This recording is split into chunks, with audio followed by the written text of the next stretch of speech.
오늘 사도행전 2장 저희들이 살펴볼 텐데요. 우리 사도행전 2장은 마가의 다락방에 있던 제자들에게 성령이 강림하신 때를 기록하고 있습니다. 그 내용이 상당히 깁니다. 그 내용은 모두 네 부분으로 이루어져 있는데요. 첫째, 오순절 성령이 강림하셨다라는 것, 그리고 그때 나타났던 초월적인 현상들이 있었다라는 것. 둘째로는 사람들의 반응입니다. 셋째로 베드로가 설교한 것이고요. 넷째로는 성령 강림의 결과인데 3천 명이 그날 회개했다라는 것과 함께 사도의 가르침을 받아 예배하고 기도하고 친밀한 사귐 가운데서 하나로 뭉친 아주 견고한 신앙의 공동체가 형성되었다라고 하는 것이죠. 자, 이런 성령 강림 사건이 달리 말해서 성령이 강림하시고 말씀이 있고 기도가 충만하고 회심과 세례가 복합적으로 이루어지는 것이 사도행전에 몇 차례 더 기록되어 있습니다. 예를 들어서 사도행전 8장 사마리아에 임한 성령 강림 사건입니다. 또 사도행전 10장 고넬료에게 임한 성령 강림, 또 사도행전 19장 에베소에서 일어난 성령 강림 사건, 이렇게 반복되어서 나타나고 있습니다. 그런데 이런 사실과 사도행전 1장 8절 주님께서 하신 말씀과 비교를 해보면 우리는 중요한 사실을 깨달을 수 있는데요. 자, 사도행전 1장 8절이 이렇죠. 이미 여러 차례 여러분들이 들으신 말씀인데, 오직 성령이 너희에게 임하시면 너희가 권능을 받고 예루살렘과 온 유대와 사마리아와 땅끝까지 이르러 내 증인이 되리라 하시니라. 이 말씀과 여러분은 비교를 해보면 우리는 중요한 사실을 깨달을 수 있습니다. 그것은 선교와 복음 전파는 성령님과 맥락을 같이 한다라는 겁니다. 성령이 임하셔야 복음이 전해질 수 있는 것이고, 복음이 있는 곳에 성령께서 강림하신다라는 것이죠. 그렇기에 이 두 성령과 성경의 역사는 부흥의 역사에 있어서 결코 하나도 놓칠 수 없는 부분임을 설명하고 있는 것입니다. 자, 그런데요, 마가의 다락방에 있어서만큼은, 마가의 다락방에 임한 성령의 역사에 있어서만큼은 그 전이나 그 후에나 없었던 매우 고유하고 독특한 일이 벌어집니다. 그것은 바로 사람들이 알아듣는 방언으로 제자들이 말했다라는 것이죠. 제자들이 방언을 말하는데 사람들이 알아듣고 방언했다라고 하는 것입니다. 당시 디아스포라 유대인들이 집단적으로 이 말을 들었는데요. 본문 4절을 보시죠. 자, 본문 4절 우리 같이 읽겠습니다. 그들이 다 성령의 충만함을 받고 성령이 말하게 하심을 따라 다른 언어들로 말하기를 시작하니라 그랬습니다. 슬라이드를 그대로 남겨놔 주시고, 자, 이 말씀을 보시면 모두 세 가지 부분이 있는데, 첫째로 성령의 충만함을 받고라는 말이 나옵니다. 그렇죠? 그들이 다 성령의 충만함을 받고, 여기에 충만함을 받다라고 하는 단어는 조금 독특한 단어인데요. 자, 이것은 성령께서 계속적인 은혜를 베푸셔서 누적되는 상태를 말하는 게 아니라 마치 다이너마이트가 터져서 갑자기 폭발해 버리는 것처럼 급작스럽고 강력한 역사를 부어주셨다라고 하는 그런 단어를 사용하고 있습니다. 성령이 말하게 하심을 따라라고 되어 있네요. 자, 성령이 말하게 하심을 따라, 무슨 말이겠어요? 제자들의 의지나 제자들의 생각이나 제자들의 결심을 통해서 말하는 것이 아니라 성령께서 무엇을 말해야 할지 말의 내용과 함께 그 언어도 주셨다, 이런 말이 되겠죠. 또한 동시에 제자들이 황홀경에 빠져서 인사불성이 되지 않았음을 설명하고 있습니다. 가끔 보면 성령의 충만함이 될 때 우리가 인사불성에 대해서 우리의 생각, 우리의 의지는 많이 그냥 사라진 것처럼 되는 경우들이 있습니다만, 이 경우는 그렇지 않았다라는 거예요. 그들은 무질서하지 않았어요? 그들은 성령이 주시는 언어를 따라서 말할 수 있게 되었습니다. 셋째로 다른 언어들로 말하기를 시작하니라 이렇게 말하네요. 즉 제자들이 이전에 배우지 않았던 말을 제자들이 공부를 통해서 습득된 말이 아닌 다른 나라 언어로 말하기 시작했다고 되어 있는데요. 9절에서 11절에 따르면 그 수가 적어도 15개에서 16개 민족들의 언어였다는 것을 알 수 있습니다. 여러분 놀라운 일 아닙니까? 정말 깜짝 놀랄 만한 일입니다. 우리가 어떠한 전문가가 된다거나 아니면 어떤 독특한 경험을 한다고 할 때 사람들이 알 수 없는 말 하기 좋아합니다. 예를 들어서 여러분 어시장의 경매 현장 한번 보신 적 있으세요? 직접 보신 분들은 거의 많지 않으실 것 같고 TV를 통해서 보신 분들이 많으시죠? 어시장 경매 알 수 없는 말을 합니다. 평범한 사람들은 잘 몰라요. 그리고는 그 경매에 참여하는 사람도 알 수 없는 손가락으로 이뤄가면서 9다 10이다 이래가면서 경매하는 걸 볼 수 있습니다. 의사들은 환자들이 알지 못하는 라틴어로 증상을 설명한다거나 아니면 처방전을 써주죠. 한국 아파트가 이름이 좀 어렵죠? 여러분 어떠세요? 저는 힐스테이트가 많아서 언덕에 있는 아파트라 힐스테이트인가 보다 했더니 그렇진 않더라고요. 아파트 이름이 영어이고 단어가 긴데 시골에 있는 시어머니가 며느리 집 못 찾게 하려고 그렇게 한다라고 하는 농담도 있지요. 그렇습니다. 왠지 남들이 모르는 말을 하면 좀 폼나 보입니다. 남들이 모르는 단어, 남들이 모르는 외국어 쓰면 유식해 보이는 것이 사실인데 성령에 충만했던 바로 이 사람들은 사람들이 알아듣는 말로, 사람들이 알아들을 수 있는 말로 성령의 충만함에 의하여 말하기 시작했다라고 하는 것입니다. 150명이 큰 목소리로 말하기 시작했습니다. 수십 개의 언어를 쏟아냈지만 교회 밖의 사람들이 자기가 태어난 곳의 언어로 그것도 또렷이 예수 그리스도를 통해 이루시는 하나님의 구원의 역사를 들을 수가 있었습니다. 그렇게 사람들이 깜짝 놀라며 이렇게 서로 말하게 되었지요. 자, 8절 그리고 11절 하반절인데요.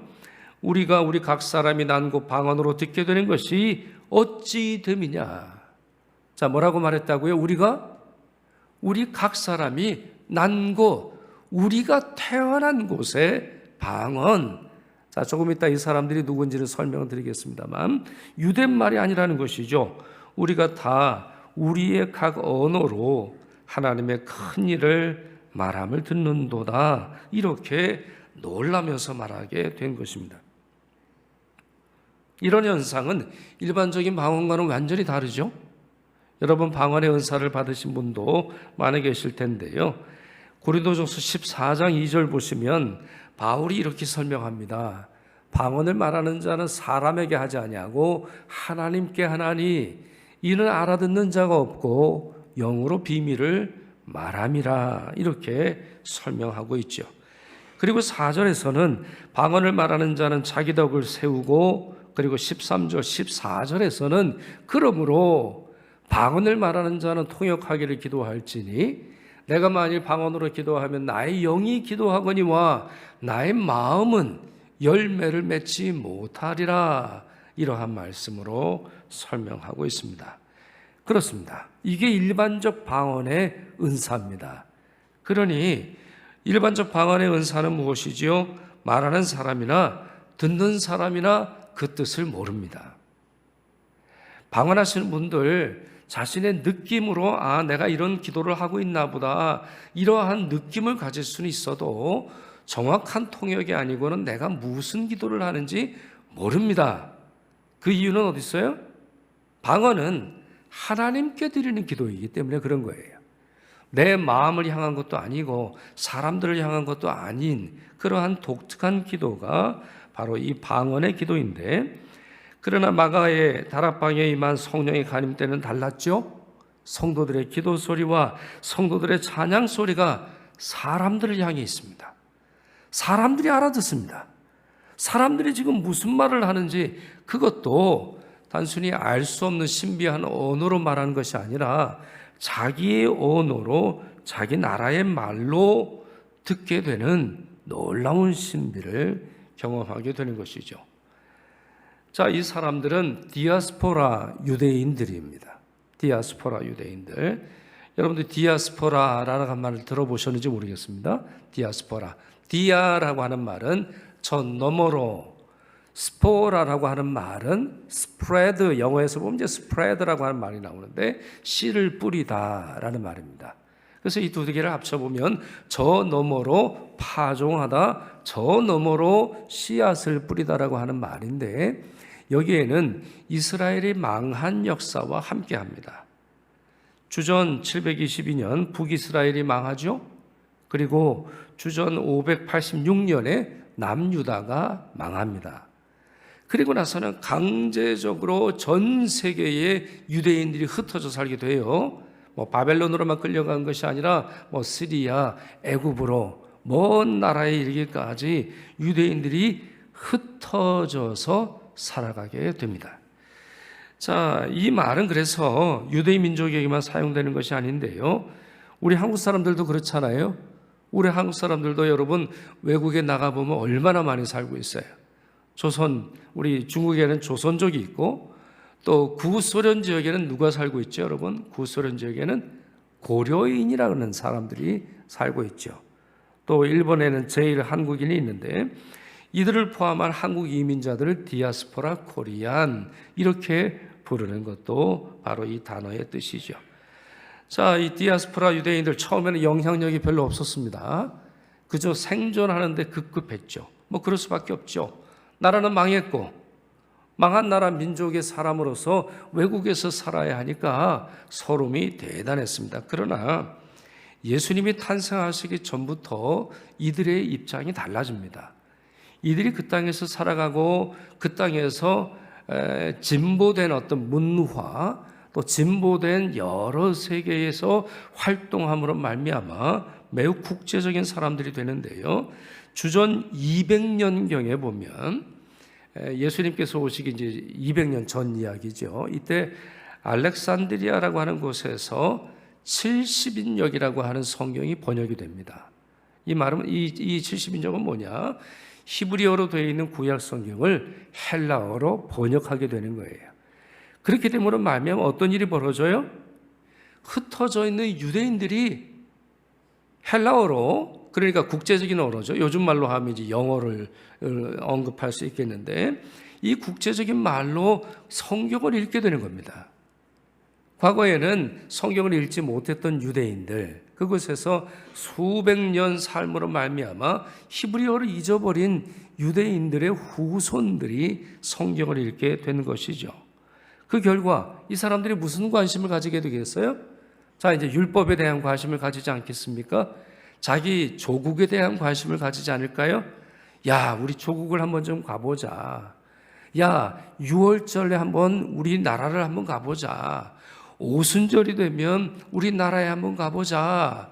성경에는 중요한 3대 절기에 이스라엘에 와서 예루살렘에 와서 예배를 드리라고 했으니 우리가 한번 가보자 라고 하는 생각을 가지게 되었는데 바로 그 사람들 중에 상당수가 이 오순절 성령 강림 사건이 있는 날 예루살렘에 있었던 것으로 보입니다.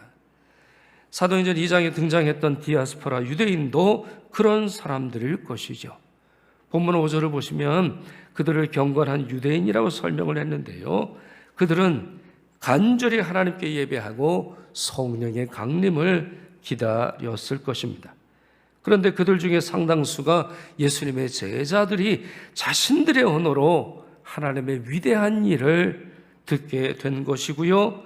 그리고 그들을 비롯해서 예루살렘에 거주하던 여러 유대인들 3,000명이 회개하고 세례를 받는 일이 벌어졌습니다.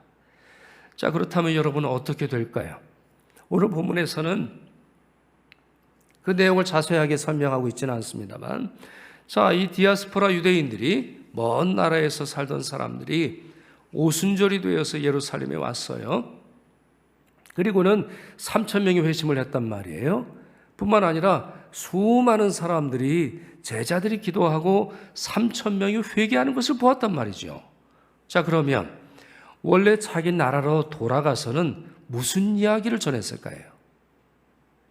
이들 중에는 3,000명에 해당되는 회개한 사람들도 있을 것이고, 이들 중에는 회개하지 않은 많은 사람들이 있을 텐데, 자기가 살던 나라로 돌아가서 무슨 이야기를 했을까요? 자기들이 보고 듣고 경험한 것을 사람들에게 말하지 않았을까요? 예를 들어서 이런 겁니다. 내가 이번에 예루살렘에 갔는데, 그런데 말이야, 거기서 예수의 제자들이 기도하는 소리를 내가 듣게 됐어. 근데 이 사람들이 발음으로는 제대로 공부도 안 한 사람 같은데, 희한하게도 우리 지방 언어로, 그것도 유창하게 하나님에 대한 이야기를 하는 거야. 게다가 성경에서 말하는 메시아에 대한 구절을 줄줄이 말하면서 너무 놀라운데, 그날 그들이 하는 이야기를 듣고 베드로라고 하는 사도의 이야기를 듣고는 3,000명이 회심했어. 야, 너무 놀라운 일이 벌어진 거 아니야? 이렇게 말했을 것입니다. 아니면 회심한 3,000명 중에 상당수가 자기 사는 곳으로 돌아가지 않았을까요? 사실 여러분, 이 3,000명이 회심했고 3,000명이 제자의 수가 더했다라고 하는 이유로 예루살렘 초대교회 교인들의 수가 확 늘었다고 생각을 하는 경우가 있습니다만, 그랬을 가능성도 있고 그렇지 않았을 가능성도 상당히 높습니다. 왜 그럴까요? 이들은 집이 외국입니다. 원래 집은 외국에서 살다가 오순절이 되어서 경건한 유대인으로서 예배를 드리기 위해서 왔던 것이니, 이들 중에 상당수는 자기 나라로 돌아갔을 터이죠. 그 나라로 돌아가서 무엇을 했을까요? 주님이 주신 복음을 전하지 않았을까요? 자기의 경험을 나누지 않았을까요? 새로운 세대가 열렸음을, 성령께서 임하시고 예수 그리스도의 십자가와 부활을 통한 구원의 능력을 증거하지 않았을까요? 그런 점에서 저는 오늘 본문을 통해서 우리에게 사고의 전환이 필요하다라고 하는 것을 깨닫게 됩니다.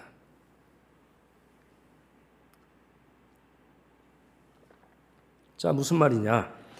우리는 대부분 먼 나라에 가서 선교하려면 성령의 도움이 필요하다고 생각을 합니다. 예를 들어서 다시 한번 반복해서 말씀드립니다만, 사도행전 1장 8절의 말씀, 예루살렘에 가고 온 유대를 다니고 사마리아에 가고 땅끝까지 가서 복음을 전하려면 얼마나 힘들까? 얼마나 고생이 될까? 다른 나라에 가서 복음을 전하면 이게 힘든 일이니 성령이 필요하다고 여기지만, 우리 주변에 있는 사람들에게 복음을 전한다고 할 때, 이미 우리에게 찾아온 사람들에게 복음을 전하려고 할 때 성령이 필요하다라는 것을 망각하고 있다라는 것이죠. 사고의 전환이 필요합니다. 가서 복음을 전하기 위해서만 아니라 내가 사는 곳에서 복음을 전하기 위해서, 또한 이 복음이 필요한 사람들이 내 주변에 찾아왔을 때 우리는 성령의 역사가 필요하다는 사실을 깨달을 수 있습니다. 여러분, 요즘 이주민 선교 이야기를 많이 합니다. 이주민들 참 많이 있죠? 가장 큰 이유는 선교지의 사람들이 세계 많은 곳으로 이주하고 있기 때문이죠. 그래서 선교 현장에서 자주 언급하는 말이 이렇습니다. Target is moving. 타겟이 움직이고 있습니다. 과거에 캄보디아 사람들 선교할 때는 캄보디아라는 나라에 가야 했죠. 인도 사람들, 그 사람들에게 선교를 하려면 인도라고 하는 나라에 가야 했습니다. 러시아 사람들을 만나려면 러시아로 가야 했어요. 그런데 target is moving. 선교 대상이 되는 사람들이 무빙하고 있어요. 세계 여러 나라로 움직이고 있다고 하는 말입니다. 한국에 이주민이나 다문화 가정이 많아지고 있다고 하는 사실 여러분들이 아실 거예요. 여러분들이 얼마나 피부로 느끼시는지는 모르겠습니다. 예를 들어서 저는 그 역촌역 근처에서 삽니다. 저희 집이 영촌역 근처에 있는데 저희 집에서 한 100m 떨어진 곳에 태국 레스토랑이 생겼어요. 그래서 한번 그 태국 레스토랑에서 태국 음식을 먹으러 갔더니 태국 사람들이 장사를 하는데 아니 거기서 서빙하는 사람들이 한국말을 몰라요. 한국말을 모르고 무슨 언어를 쓰냐면 태국어를 사용하고 영어를 사용합니다. 그 영어로 제가 주문을 했어요. 너무 놀랐어요. 한국에 와서 장사를 하는데 한국말을 모르는 상태에서도 장사를 합니다. 그럴 만큼 이제 서울도 이제 한국도 국제적인 언어가 사용되는 그런 곳으로 점점 변화하고 있는 거예요. 작년에 초중고교, 초등학생, 중학생, 고등학생 다문화 가정 학생 수를 조사를 했는데 18만 1,178명이에요. 전국에 다문화 가정, 그러니까 뭐 외국인 가정을 말하는 게 아닙니다. 다문화 가정, 뭐 아빠가 한국인이 됐든지 엄마가 한국인이 됐든지 복합 가정이 된 그 학생의 수가 18만 명이 넘어요. 전체 학생의 3.5%를 차지하는데 지방으로 내려가면 이 비율은 훨씬 커집니다. 자, 여러분 지도 하나 보시겠어요? 자, 전국 지도인데 자, 이 지도 중에서 각 군 단위 이 다문화 가정 아이들이 10%가 넘은 지역이 빨간색이고 점점 이 비율이 높아질수록 진해집니다. 그래서 검은색으로 되어 있는 부분은 20%나 20%가 넘는 지방이에요. 그러니까 제가 말씀드려보면 전남 한평군이 어디 있어요? 우리는 잘 알 수는 없지만 많은 분들이 잘 모르시겠지만 전남 한평군, 경북 영양군, 전남의 신안군 20%가 넘습니다. 초등학교에. 그러니까 여기는 군단인데 여기에는 20%가 5명 중에 1명은 이제 다문화 가정에 속하는 그런 아이라는 거예요. 자, 이와 관련된 어느 기사 제목이 요즘 현실을 잘 반영하고 있다고 생각을 하는데요. 그 기사 제목이 이래요. 경북 경주의 성건동의 풍경이 변모하고 있다라고 하는 제목의 기사입니다. 자, 경주라고 하면 꽤 큰 도시 아닙니까? 지방 도시 중에서도 큰 도시에 속하는데 성건동이라고 하는 동네에 해외 이주민들입니다. 여기는 이제 다문화 가정을 포함해서 해외 이주민들인데 이 이주민들의 수가 굉장히 많아졌다고 하는 기사예요. 그래서 이 동네 초등학교에는 무려 40%가 이주민 가정의 아이들이에요. 여러분 상상이 되세요? 그러니까 거의 둘 중에 하나는 외국인이라는 거예요. 아니면 외국어를 사용한다거나 외국 문화 속에서 태어난 아이라는 것이죠. 이주민 학생 중에서는 고려인이 가장 많다라고 하는 겁니다. 여러분 10년 전 아니면 20년 전 과거를 떠올려 보시면 고려인들을 전도하려면 러시아나 키르기즈스탄이나 우즈베키스탄이나 아니면 타지키스탄 이런 먼 나라를 가야 됐어요. 그러나 지금은 그분들이 한국이나 일본이나 중국으로 이주하고 있어요. 과거에는 먼 나라에 살았으나 지금은 우리의 이웃으로 살아가고 있다고 하는 것입니다. 그렇습니다. 사도행전 2장에서 벌어진 일이 지금 우리 주변에서 벌어지고 있는 거예요. 성령에 충만했던 이 예루살렘 초대 공동체의 주변에 수많은 디아스포라 유대인들이 있었고 그들은 성령에 충만한 교회를 보며 회심했습니다. 그들에게 대단한 일을 한 게 아니에요. 그들에게 뭐 전도제를 준 것이 아니죠. 그들을 위해서 구제 사역을 한 것이 아닙니다. 그들을 위해서 다른 특별한 사역을 한 게 아니에요. 오직 성령으로 충만한 교회, 오직 성령으로 충만함으로 말미암아 하나님의 위대한 일을 설명할 수 있었던 이 교회로 말미암아 하루에 디아스포라 유대인을 포함한 수많은 유대인들이 회심하였고 그들은 오순절이 끝난 후 자기 마을로 돌아가서 자기 나라로 돌아가서 자기가 본 것을 증언할 수 있게 된 것입니다. 그런 점에서 여러분 질문 하나 드려볼까요? 이분들에게, 우리 주변에 찾아온 외국인들에게, 우리 주변에 있는 다문화 가정에게, 우리 주변에 찾아온 우리 지방에 정말 40%가 넘는 이 아이들에게 한국교회는 어떤 교회일까요? 한국교회의 성도들은 어떤 성도들일까요? 성령에 충만한 교회입니까? 하나님의 큰 일을 말하는 교회인가요? 야, 내가 저곳에 가면 하나님을 만날 수 있고, 야, 내가 저곳에 가면은 우리 조상들이 섬기는 신이 아닌 정말 우리를 창조하시고 우리를 구원하시는 신을 만날 수 있구나, 이와 같은 고백이 들까요? 아니면 이들을 교회에서 쫓아내는 그러한 교회일까요? 예수님의 증인이 되어야 했던 제자들, 예루살렘에 모여서 기도하던 중에 성령 충만함을 받았고, 그 결과 3,000명이 회심하는, 또 3,000명과 함께 전 세계로 성령이 충만한 공동체가 탄생하였음이 전해지게 되는 놀라운 기적이 베풀어졌습니다. 이러한 역사가 우리에게도 일어나야 하지 않을까요?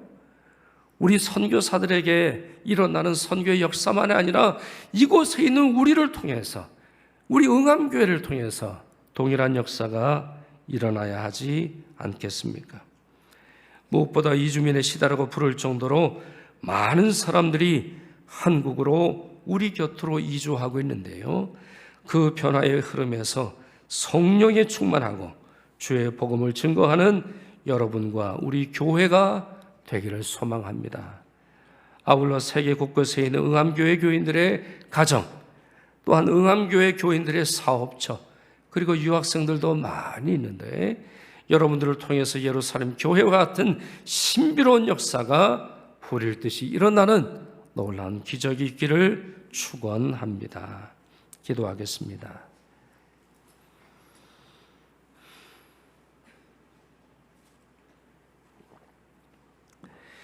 성령으로 충만하라, 그러면 내 증인이 되리라 말씀하셨던 주님, 저에게도 임하사 변화시켜 주옵시고, 가까운 곳에서든 먼 곳에서든 주님이 보내신 사람들에게 하나님의 큰 일을 증언하고, 또한 하나님의 말씀을 설명하는 저희들이 되도록 도와주옵소서.